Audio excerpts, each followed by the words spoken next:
আমার বিশ্বাস তোমরা সকলেই অনেক অনেক ভালো আছো। তো আজকে আমি তোমাদের রাষ্ট্রবিজ্ঞানের দ্বিতীয় অধ্যায় আন্তর্জাতিক সংগঠন ও প্রতিষ্ঠান এই অধ্যায়ের উপর বোর্ডের নমুনা বা মডেল কোশ্চেন পেপারে যে প্রশ্নগুলো দিয়েছে সেই প্রশ্নগুলোর একদম নির্ভুল উত্তর তোমাদের সঙ্গে শেয়ার করব।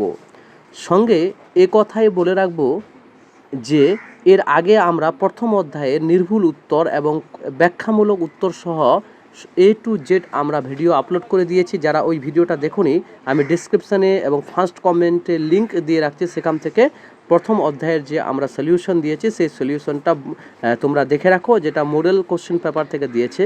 আর তোমরা সকলেই জানো যে এগুলো যেহেতু নমুনা প্রশ্ন, তাই নমুনা প্রশ্ন পরীক্ষার জন্য খুবই গুরুত্বপূর্ণ, তাই এই প্রশ্নগুলো সলভ করা অত্যন্ত জরুরি। আর এই ভিডিওটিতে আমি আলোচনা করব কোন প্রশ্নটা সবথেকে বেশি গুরুত্বপূর্ণ, কোনটা একদমই পড়তে হবে না এবং কোনগুলো আসার জন্য মিডিয়াম চান্স আছে।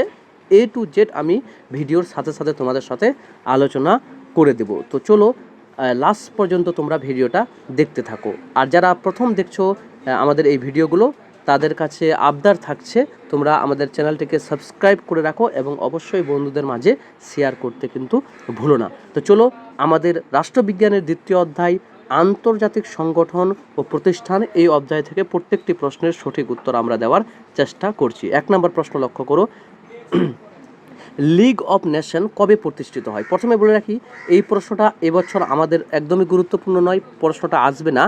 এর সঠিক উত্তর হবে 1920 সালে, অর্থাৎ 1920 সালের 10 তারিখ জানুয়ারি। আমি একটু ব্যাখ্যামূলক উত্তর দেওয়ার চেষ্টা করব, তোমরা শুনবে যে 1920 সালের 10 তারিখ জানুয়ারি লিগ অফ নেশন প্রতিষ্ঠিত হয়। অর্থাৎ মনে রাখবে, প্রথম বিশ্বযুদ্ধ হয়েছিল এবং প্রথম বিশ্বযুদ্ধ হওয়ার পর পুরো পৃথিবী ধ্বংসে জর্জরিত হয়েছিল। তো পুরো পৃথিবী ভেবেছিল যে আমরা একটা শান্তি ঐক্য স্থাপনের জন্য একটা নেশন বা একটা লিগ প্রতিষ্ঠা করি। সেই শান্তির উদ্দেশ্যে প্রথম বিশ্বযুদ্ধের পর, তোমরা জানো 4 বছর প্রথম বিশ্বযুদ্ধ শেষ হওয়ার পর এই লিগ অফ নেশন শান্তি প্রতিষ্ঠার জন্য প্রতিষ্ঠিত হয়েছিল। যেমন তোমরা জানো যে দ্বিতীয় বিশ্বযুদ্ধ শেষ হওয়ার পর প্রতিষ্ঠিত হয়েছিল কি, সম্মিলিত জাতিপুঞ্জ বা ইউএনও। কিসের জন্য প্রতিষ্ঠিত হয়েছিল? বিশ্ব শান্তি প্রতিষ্ঠার জন্য। ঠিক একইভাবে প্রথম বিশ্বযুদ্ধ শেষ হওয়ার পর লিগ অফ নেশন হয়েছিল কিসের জন্য? শান্তি প্রতিষ্ঠা করার জন্য। 2 নম্বর প্রশ্ন লক্ষ্য করো, প্রথম বিশ্বযুদ্ধের পর কোন আন্তর্জাতিক সংগঠনটি গড়ে উঠেছিল? তো তোমরা সকলেই জানো যে প্রথম বিশ্বযুদ্ধ শেষ হবার পর সারা পৃথিবী জুড়ে শান্তির উদ্দেশ্যে শান্তি প্রতিষ্ঠা করার জন্য একটি সংগঠন তৈরি হয়েছিল, প্রায় বিশ্বের অনেকগুলো দেশ মিলে। তো এটাকেই বলা হতো জাতিপুঞ্জ বা লিগ অফ নেশন। 1 নম্বর প্রশ্নের উত্তরও এই জিনিসটা আমি তোমাদের বলে দিয়েছি। তো 2 এর সঠিক উত্তর ডি হবে। 3 নম্বর প্রশ্ন লক্ষ্য করো, সম্মিলিত জাতিপুঞ্জ কবে প্রতিষ্ঠিত হয়? মানে ইউনাইটেড নেশন অর্গানাইজেশন কবে প্রতিষ্ঠিত হয়েছিল? তোমরা সকলে জানো যে 1945 সালের 24 তারিখ অক্টোবর ইউনাইটেড নেশনস অর্গানাইজেশন প্রতিষ্ঠিত হয়েছিল। আর 24শে অক্টোবর ডেটটাকে কী বলা হয়? সম্মিলিত জাতিপুঞ্জ দিবস হিসাবে গণনা করা হয়। এটাও খুব ইম্পর্ট্যান্ট এবং পরীক্ষার জন্য 3 নম্বরটা খুবই গুরুত্বপূর্ণ, তোমরা লিখে রাখো। 4 নম্বর প্রশ্ন লেখো, ইউনাইটেড নেশনস শব্দটি কার মস্তিষ্ক প্রসূত? কে ইউনাইটেড নেশন শব্দটি পপুলার করেছিল এবং দিয়েছিল? তো এটার সঠিক উত্তর হবে যে মার্কিন রাষ্ট্রপতি ফ্রাঙ্কেল ডি রুজভেল্ট। একদম অপশান ডি আছে, যে রুজভেল্ট ইউনাইটেড নেশন নামটি প্রস্তাব করেছিল বা তার মস্তিষ্ক থেকে বেরিয়েছিল, এটা আমরা উত্তর করতে পারি। 5 নম্বর প্রশ্ন সবাই লক্ষ্য করো, কোন সম্মেলনে সম্মিলিত জাতিপুঞ্জ কথাটি প্রথম ব্যবহার করা হয়? সম্মিলিত জাতিপুঞ্জ যেহেতু মানে হয়েছিল, তো সম্মিলিত জাতিপুঞ্জ কথাটি প্রথম ব্যবহার করা হয়েছিল,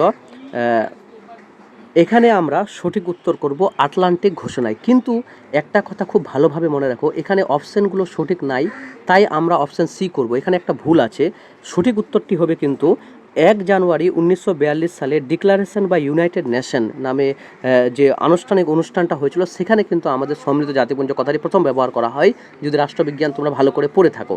কিন্তু যেহেতু অপশান নাই, সেটা আটলান্টিক ঘোষণা উত্তর হবে। তবে পরীক্ষায় হয়তো ওই অপশানটা রাখবে না, যেহেতু তোমাদের সিলেবাসে ওটা নাই। তো আটলান্টিক ঘোষণায় তোমরা উত্তর করার চেষ্টা করবে। তো এটা সংশোধিত রূপ ছিল, আমি তোমাদের সঙ্গে A to Z ব্যাখ্যামূলকভাবে এভাবে শেয়ার করছি। 6 নম্বর প্রশ্ন দেখো, খুবই গুরুত্বপূর্ণ, কোন সম্মেলনে জাতিপুঞ্জের সনদ গৃহীত হয়? তো জাতিপুঞ্জের সনদ গৃহীত হয়েছিল সান ফ্রান্সিসকো সম্মেলনে। তো এটা তোমরা মনে রাখবে যে 1945 সালে সান ফ্রান্সিসকো সম্মেলন হয়েছিল। 26শে জুন 1945 সালে 50টি দেশ, 26শে জুন 1945 সালে প্রায় 50টি দেশ মিলে সান ফ্রান্সিসকো যে সম্মেলন ছিল, এই সম্মেলনে কী করেছিল, স্বাক্ষর করেছিল। এইটুকুনি ইনফরমেশনও তোমরা মনে রাখবে। 7 নম্বর প্রশ্ন, একটা স্টার, আমার স্টারগুলো মনে রাখবে। একটা স্টার মানে অল্প গুরুত্বপূর্ণ, দুটা মানে খুবই, তিনটা মানে সব থেকে বেশি গুরুত্বপূর্ণ। তো আমরা যদি এরপর না বলি তাহলে স্টার চিহ্ন দিয়ে দেওয়ার চেষ্টা করব। 7 নম্বর প্রশ্ন, সম্মিলিত জাতিপুঞ্জের সনদে মোট কয়টি ধারা আছে? 111টি ধারা, অপশন বি হবে সঠিক উত্তর। 8 নম্বর প্রশ্ন, জাতিপুঞ্জের সনদে মোট কয়টি উদ্দেশ্যের কথা বলা হয়েছে? জাতিপুঞ্জের সনদে মোট 4টি উদ্দেশ্যের কথা বলা হয়েছে। 9 নম্বর প্রশ্ন লক্ষ্য করো, প্রতি বছর কোন দিনটি জাতিপুঞ্জ দিবস হিসাবে পালন করা হয়? অবশ্যই 24 তারিখ অক্টোবর। 1945 সালে যেহেতু জাতিপুঞ্জ গঠন হয়েছিল, তো 24শে অক্টোবর জাতিপুঞ্জ দিবস হিসাবে আমরা পালন করব। নেক্সট প্রশ্ন, জাতিপুঞ্জের সদস্য হতে পারে কেবলমাত্র কারা সদস্য হতে পারে? খুব ভালো প্রশ্ন। জাতিপুঞ্জের সদস্য হতে পারে সার্বভৌম যে কোনো একটি রাষ্ট্র, ব্যক্তি তো একদমই হতে পারে না, দেশ হতে হবে। স্বেচ্ছাসেবী সংগঠন হতেই পারে না, যে কোনো স্বার্থগোষ্ঠী হতেই পারে না।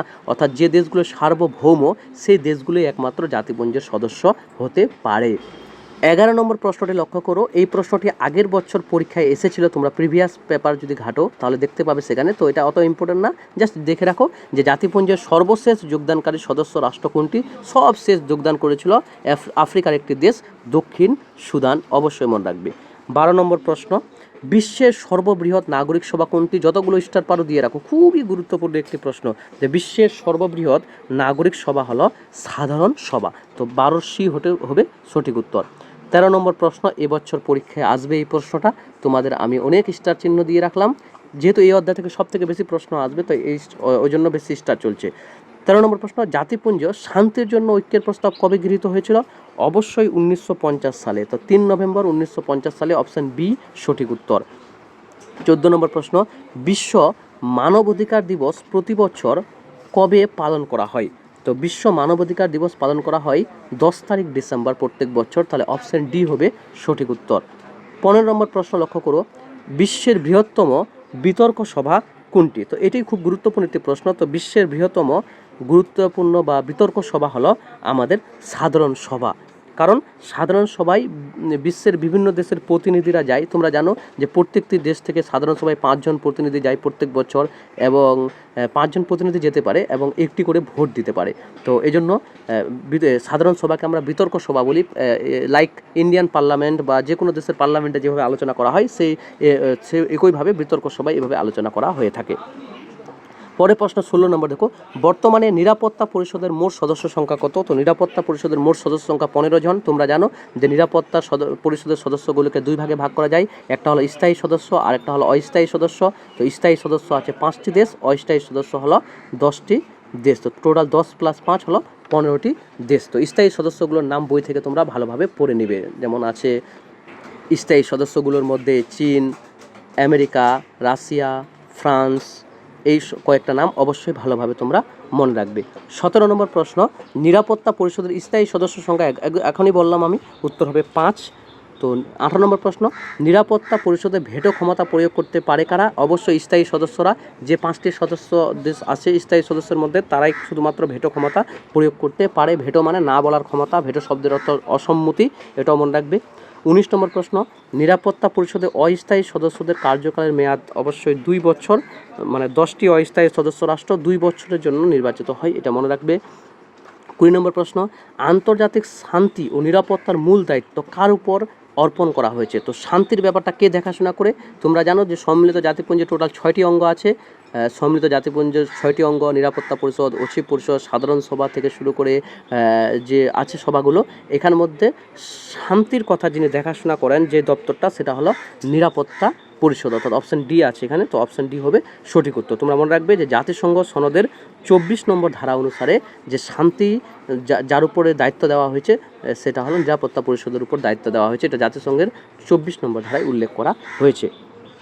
21 নম্বর প্রশ্ন, ইসিও এসওসি, ইকোসক এমনি বলতে পারো, বাট আমরা ইসিও এসওসি বলি, এর পুরো নাম কি? তাহলে ইসিও এসওসি এর পুরো নাম অপশান এ হবে সঠিক উত্তর, economic and social council. Economic and social council, এটা সঠিক উত্তর তোমরা মনে রাখবে। নেক্সট প্রশ্ন, জাতিপুঞ্জের মহাসচিবের কার্যকাল কত বছর? তো জাতিপুঞ্জের মহাসচিব সব থেকে বড় হয়, সম্মিলিত জাতিপুঞ্জের মধ্যে সব থেকে বড় পোস্ট যার, তার নাম হলো মহাসচিব। তো জাতিপুঞ্জের মহাসচিবের কার্যকালের মেয়াদ মূলত 5 বছর। এখানে এই জিনিসটা মনে রাখবে যে বর্তমানে জাতিপুঞ্জের মহাসচিবের নাম কি? অ্যান্টনিও গুটেরাস, এটা মনে রাখবে। তার থেকে বেশি মনে রাখবে যে সম্মিলিত জাতিপুঞ্জের প্রথম মহাসচিবের নাম কী ছিল, তার নাম ছিল ট্রিগভেলি। এটাও জানিস তোমরা মনে রাখবে। 23 নম্বর প্রশ্ন খুবই গুরুত্বপূর্ণ প্রশ্ন, যে জাতিপুঞ্জের প্রশাসনিক প্রধান কে? তো এটা তোমরা মনে রাখবে যে জাতিপুঞ্জের প্রশাসনিক প্রধান হলো ওই যে আমাদের মহাসচিব। অপশন ডি হবে সঠিক উত্তর। 24 নম্বর প্রশ্নটা একটু দেখে রাখবে, ইউনিসেফ এর পুরো নাম কি? তো ইউনিসেফ এর পুরো নাম হবে option B, united nation international children emergency fund. Children emergency ফান্ডের জন্য এটা দেওয়া হয়ে থাকে মূলত, তো এটাকে ইউনিসেফ নাম দিয়েছি। 25 নম্বর প্রশ্ন, ইউনেস্কো এর পুরো নাম কি? তোমরা সবাই জানবে এটা। Option A, united nation educational scientific and cultural organisation, ইউনেস্কোর পুরো নাম। 26 নম্বর, আমরা বাম দিকের সাথে ডান দিক মেলানোর চেষ্টা করব। তো দেখো, আন্তর্জাতিক বিচারালয়ে বিচারপতিদের কার্যকালের মেয়াদ, বিচারপতি 9 বছর। এটা নিরাপত্তা পরিষদের অস্থায়ী সদস্যরা কয় বছর? 2 বছর। অর্থনৈতিক ও সামাজিক পরিষদের সদস্যদের কার্যকালের মেয়াদ 3 বছর, ঠিক আছে। আর মহাসচিবের কার্যকাল 5 বছর। তাহলে আমরা কি পেলাম? তাহলে অপশান সি হলো সঠিক উত্তর। আমি উপরে মিলাই দিয়েছি, তোমরা আরেকবার দেখে নিও। ওয়াও, 27 নম্বর দারুণ একটি প্রশ্ন দিয়েছে। চীন প্রশ্নচিহ্ন, রাশিয়া, গ্রেট ব্রিটেন, মার্কিন যুক্তরাষ্ট্র। এর মানে হলো যে সম্মিলিত জাতিপুঞ্জের ভেটো ক্ষমতা প্রদান করতে পারে এরকম 5টি দেশের নাম বলেছে। চীন বলে দিয়েছে, রাশিয়া বলে দিয়েছে, ব্রিটেন বলে দিয়েছে, মার্কিন যুক্তরাষ্ট্র বলে দিয়েছে। কে কাকে বলেনি? যে দেশটা বলেনি তার নাম আমাদের লিখতে হবে।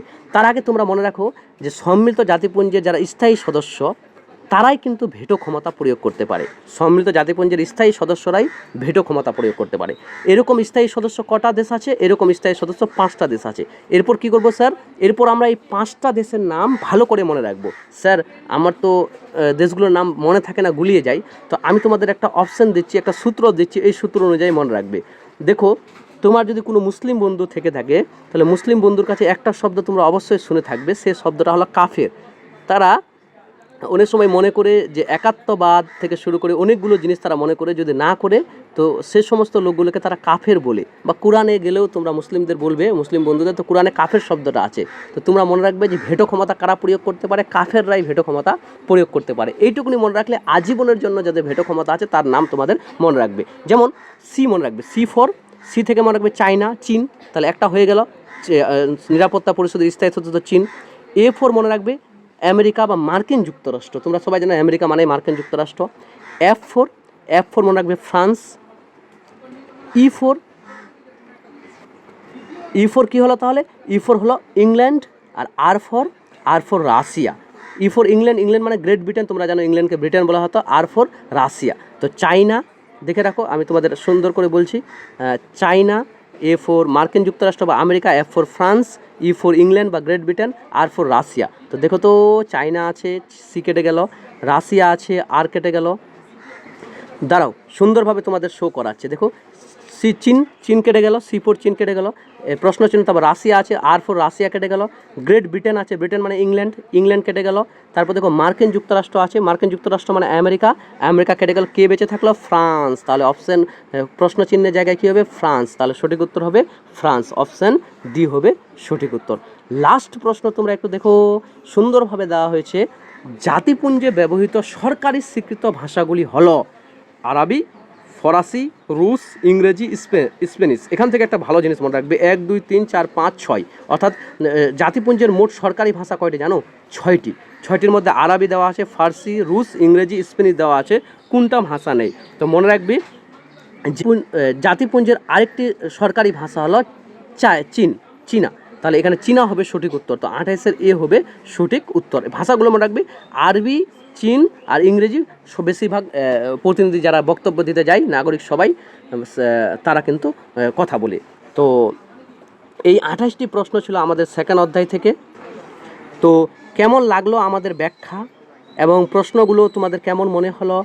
আর আমরা কি এর পরের যে টপিকগুলো আছে এই টপিকগুলো কি আমরা ব্যাখ্যা সহ আলোচনা করব, নাকি জাস্ট তোমাদের উত্তরগুলো অপশান এ অপশান বি বলে উত্তরগুলো আমি বলে দেবো, সেটা তো তোমরা অবশ্যই আমাকে কমেন্টে জানাবে।